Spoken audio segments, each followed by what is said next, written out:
On Saturday, the man who 2 weeks ago declared the Strait of Hormuz closed to every American ship posted a message on social media that every military analyst on Earth read the same way. A retreat. Not yet, merely. Those were his words, 2 words. And in those 2 words, the commander of Iran's entire naval force in the Strait quietly surrendered the argument he'd been screaming for 14 days. I've watched Iran do this 3 times in my career. I know exactly what that language shift means. And today, I'm going to show you precisely how America's Navy backed Tehran into a corner it couldn't get out of, and why the next move Iran makes in the next 72 hours could trigger something far worse than what we've already seen. Stay with me, because this one matters. To understand the full weight of those 2 words, you need to go back 14 days. February 28, 2026, pre-dawn darkness over Tehran. The United States and Israel launched Operation Epic Fury and Operation Roaring Lion simultaneously, nearly 900 strikes in 12 hours. Iranian missiles, air defenses, military infrastructure, leadership. The opening salvo killed Supreme Leader Ali Khamenei and dozens of senior officials in the first hour. Iran's response was immediate and furious. Within hours, the IRGC was transmitting warnings via VHF radio to every vessel near the strait. No ships permitted to pass. End of discussion. Ship tracking data told the story in numbers. Traffic through the Strait of Hormuz dropped 70% within 48 hours. Then it dropped to essentially zero. 27% of the world's daily maritime oil trade gone overnight. I want you to understand what that actually looks like, not as a statistic on a screen, as a human reality. You are the captain of an oil tanker. Your vessel is 300 meters long. It carries 2 million barrels of crude oil. Your crew is 22 men from the Philippines, India, and Greece. You are sitting at anchor in the Gulf of Oman, watching the AIS tracking screen that shows you the positions of every vessel in the strait. And the screen is almost completely empty. You've been at anchor for 6 days. Your fuel reserves are burning. Your company is calling twice a day asking when you're moving. Your wife sent you a news article that morning with one subject line: "Is it safe?" And you don't know what to tell her. That is what Iran did to global shipping.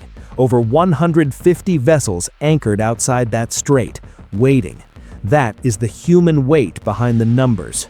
On March 4th, an IRGC commander stood in front of cameras and announced with complete confidence that Iran had achieved complete control of the Strait of Hormuz. And then, CENTCOM Admiral Brad Cooper walked up to his own podium and said 8 words that ended the argument. 8 words. Today, they have 0. U.S. forces will continue to defend it. Let me say that again, because I need you to feel what that means. 0.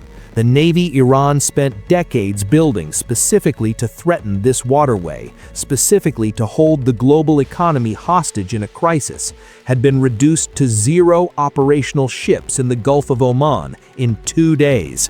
CENTCOM confirmed at least 17 Iranian ships destroyed by March 3rd.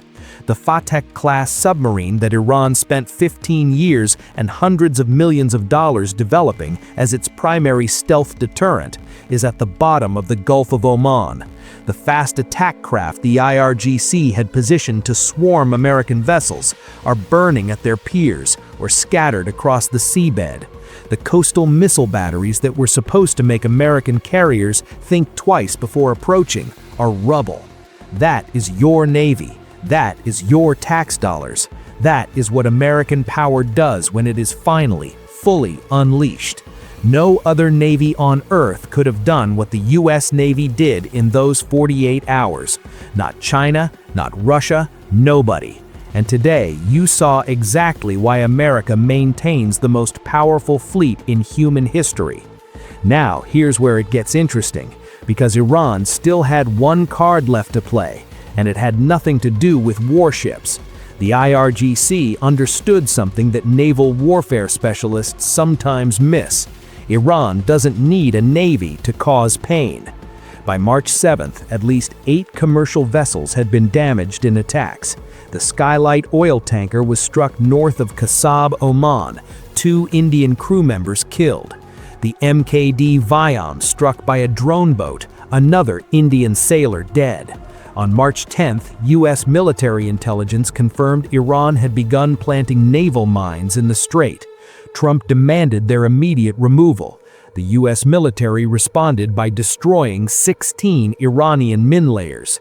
16. Iran was literally trying to lay mines faster than America could destroy the ships laying them. That is not a strategy of strength. That is the behavior of a force that has lost the conventional battle and is now reaching for asymmetric weapons because nothing else remains. I want to stop here for a moment, because this isn't just a story about ships and straits. If you drove to work this week and paid over $4 a gallon, you already paid the price of what happened in the Strait of Hormuz. Brent crude jumped 8% in 2 trading days and broke the $100 per barrel mark. The IMF chief stated publicly that every 10% increase in energy prices this year is expected to increase global inflation by nearly 0.5%. And on March 11th, the International Energy Agency agreed to release 400 million barrels of crude oil from strategic reserves, the largest emergency release in the IEA's history. 400 million barrels. Emergency. Record. Those aren't bureaucratic adjectives. Those are words that describe a global economic system under genuine stress. On March 14th, Trump posted on Truth Social that China, France, Japan, South Korea, and the United Kingdom would send warships to keep the strait open alongside the United States. The response was immediate and muted. No commitments. China was in communication with all sides. France was reviewing mandates. Japan was consulting. The coalition Trump announced had not actually agreed to join yet. And Iran's IRGC Navy chief read that hesitation, and he posted a taunt directly at Washington. Think about that for a second. The commander of a navy that no longer has a single ship in the water is posting on social media.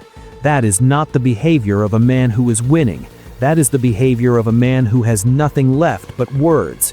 Former IRGC commander Mohsen Rezai went on state television to declare that America's THAAD missiles were exhausted. And then, within hours of that defiant performance, Tangsiri posted that the strait was not yet militarily closed and was merely under control. Not yet, merely. The semantic retreat had begun. Here is what that language means in operational terms. Tehran is not talking to Washington. They're talking to Muscat, Doha, and Beijing, all of whom are serving as quiet back channels right now. They're signaling they want an exit that doesn't look like surrender. The Hormuz threat is no longer a military weapon. It has become a bargaining chip, and bargaining chips are how retreats get dressed up as negotiations. Make no mistake about what has happened here. The regime did not collapse. The IRGC did not fracture. A new supreme leader, Mojtaba Khamenei, has been selected. Tehran has widened the map, launching strikes across 9 countries. This is not over. What we have is a slow, grinding confrontation where America controls the air and the sea, but Iran controls the mine-laying fishing boats, the drone factories, and the will of a government that has decided its survival depends on not being seen to surrender. But here is the ground truth, the one that cuts through every piece of Iranian state media, every taunt, every declaration. CENTCOM's statement stands unrebutted. There is not a single Iranian ship underway in the Arabian Gulf, the Strait of Hormuz, or the Gulf of Oman. The Navy Iran challenged the United States no longer exists as a functioning force in those waters. The mines it planted are being destroyed. The shore batteries are rubble. The drone boats are being hunted by the most sophisticated naval force in human history.